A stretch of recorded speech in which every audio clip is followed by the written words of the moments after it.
Hello dear student, आज का हमारा टॉपिक है डीबीएमएस, जिसको हम कहते हैं डेटाबेस मैनेजमेंट सिस्टम। इसके अंदर एक कंसेप्ट आता है कि how to check conflict serializable. तो इसके लिए हमारे पास क्या गिवन होता है, एक शेड्यूल्स गिवन होता है, जिसमें क्या होता है कि हमारे पास कुछ ट्रांजेक्शन्स गिवन होती है। तो ट्रांजेक्शन अगर हमारे पास गिवन होती है तो हमें क्या करना होता है कि अगर हमारे पास जो डेटा है वो सिर्फ ओनली रीड करता है कि जो ट्रांजेक्शन T1 है या ट्रांजेक्शन T2 है, उसने क्या किया है, उसने डेटा को सिर्फ रीड ही किया है कि ट्रांजेक्शन T1 ने भी रीड किया है और ट्रांजेक्शन T2 ने भी सिर्फ रीड किया है।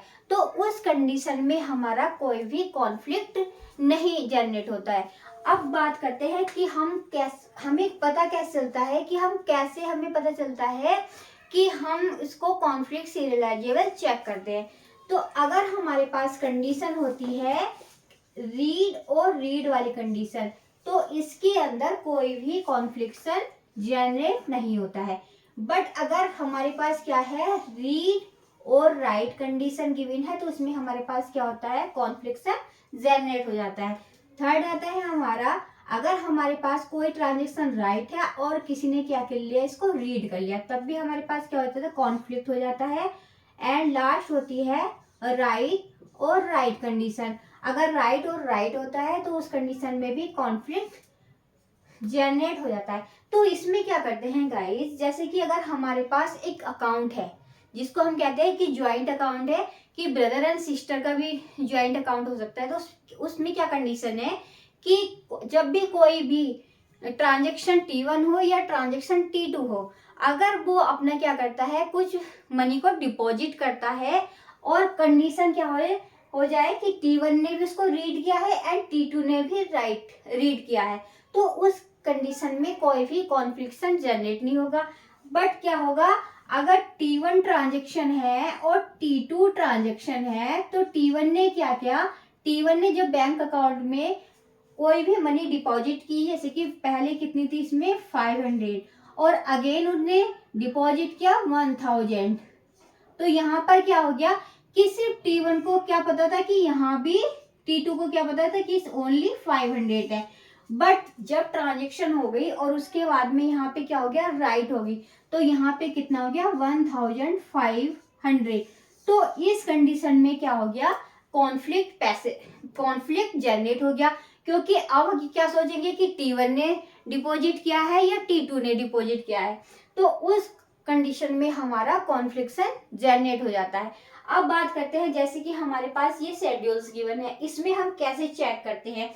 तो सबसे पहले हमें कंडीशन ध्यान रखनी चाहिए कि एटलीस्ट वन राइट होना ही चाहिए, कि जैसे कि T1 और T2 ट्रांजेक्शन है, इसमें क्या होना चाहिए कि अगर T1 ने रीड किया है तो T2 को राइट भी करना चाहिए, या T1 को राइट करना चाहिए और T1 ने जैसे रीड किया है, तो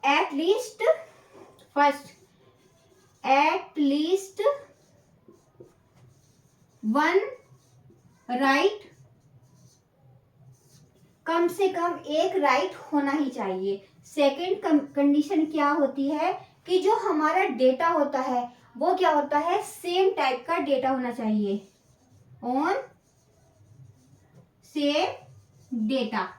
एंड थर्ड क्या होता है कि हमारा जो डेटा है वो क्या होना चाहिए, ऑन सेम टाइम पर।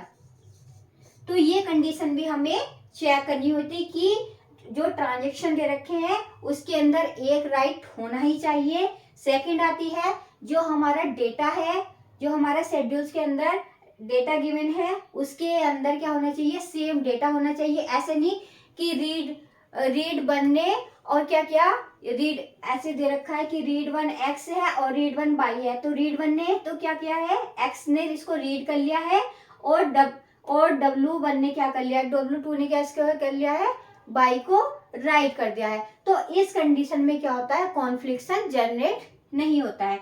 तो अब हम इस क्वेश्चन को सॉल्व करते हैं। सबसे पहले हम इसको ड्रॉ करते हैं कि ट्रांजेक्शन को सबसे पहले हम क्या करेंगे, जैसे कि हमारे पास ट्रांजेक्शन गिवन है या शेड्यूल्स गिवन है, तो इसको हम क्या करेंगे, जिस ऑर्डर में हमें शेड्यूल्स गिवन है उसी ऑर्डर में हम अपने ट्रांजेक्शन को क्या करेंगे, जनरेट करेंगे या क्रिएट करेंगे। तो सबसे पहले बात करते हैं, सबसे पहले क्या दे रखा है कि R1 of X and R1 of Y। फिर क्या आता है, अब ये तो T1 की ट्रांजेक्शन हो गई, अब T2 की ट्रांजेक्शन क्या दे रखी है, R2 of Y, R2 of X and R2 of Y। Second transaction क्या हो गई कि W2 of Y and last में क्या हो गया, W1 ऑफ X।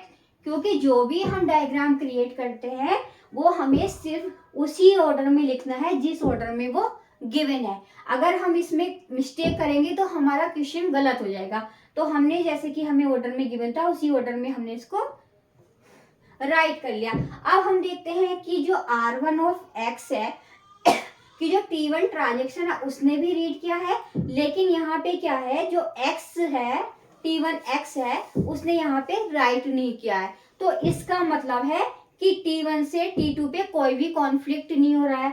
बट क्या देखेंगे, अब देखेंगे हम रीड वन ऑफ Y, जो हमारा T1 है वो रीड वन, यहाँ पे रीड वन ने किसको किया है, यहाँ पे क्या हो गया है, राइट।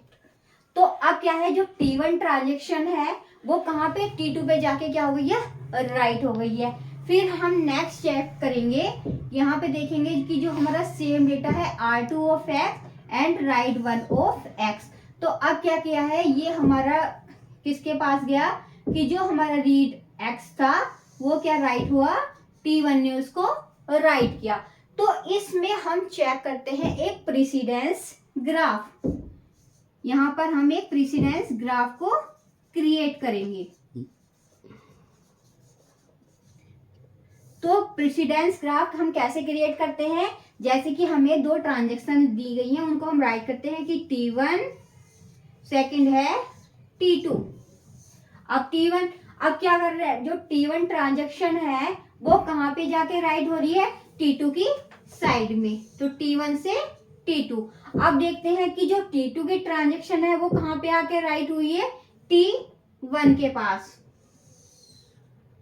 तो यहाँ पे क्या क्रिएट हो गई गाइस, हमारी एक साइकिल क्रिएट हो गई। जब हमारी कोई भी साइकिल क्रिएट हो जाती है तो उसके अंदर नॉट कॉन्फ्लिक्ट होता है। जैसे कि और अगर हमारे पास कोई भी साइकिल क्रिएट नहीं होती है तो उसके अंदर कॉन्फ्लिक्ट आ जाता है। अगर हमारे पास साइकिल है तो वहां पे होता है नॉट कॉन्फ्लिक्ट सीरियलाइजेबल। बट अगर हमारे पास साइकिल क्रिएट नहीं होती है, नॉट साइकिल, तो वहां पे हमारा क्या हो जाता है, कॉन्फ्लिक्ट। तो गाइस मैंने आज आपको क्या बताया है कि हम कॉन्फ्लिक्ट सीरियलाइजेबल कैसे चेक करते हैं। सबसे पहले हमें क्या चेक करना होता है कि जो हमारा शेड्यूल्स है उसको हम क्या करेंगे, उसी ऑर्डर में उसको राइट करेंगे। राइट करने के बाद क्या करेंगे, प्रेसिडेंस ग्राफ बनाएंगे। और उसमें हमें ध्यान के रखना है कि जो रीड और रीड की प्रॉब्लम होती है उसमें कोई भी कॉन्फ्लिक्ट नहीं होता है। बट रीड राइट में या राइट रीड हो या राइट राइट हो, उसमें हमारा क्या हो जाता है, कॉन्फ्लिक्ट जनरेट हो जाता है। फिर एक हमें क्या देखना है कि जो हमारा शेड्यूल्स है, ये जो हमने डायग्राम बनाया है कि ट्रांजेक्शन T1 है, ये ट्रांजेक्शन T2 है, उसमें क्या होना चाहिए, एटलीस्ट 1 राइट होना चाहिए, सेम डेटा होना चाहिए। ऐसे नहीं होना चाहिए कि ये तो R1 ऑफ X है, यहाँ पर W2 ऑफ Y है, कि राइट किसने किया है, Y ने, और यहाँ पे रीड कौन कर रहा है, X। तो उस कंडीशन में हमारा कॉन्फ्लिक्ट जनरेट नहीं होता है। तो एंड क्या होना चाहिए, सेम टाइम पर होना चाहिए। उसके लिए क्या करते हैं, हम एक प्रेसिडेंस ग्राफ बनाते हैं। प्रेसिडेंस ग्राफ बनाने के लिए हम क्या करते हैं कि जो हमें ट्रांजेक्शन दे रखी है उसको हमने क्या किया, T1 transaction and T2 transaction. अब हमें देखना है कि जो T1 ट्रांजेक्शन है वो किधर कि T2 की साइड में राइट हो भी रही है या नहीं हो रही है, या जो T2 ट्रांजेक्शन है वो T1 की साइड में राइट हो रही है नहीं। उसको हम चेक करने के लिए क्या करते हैं, प्रेसिडेंस ग्राफ क्रिएट कर लेते हैं।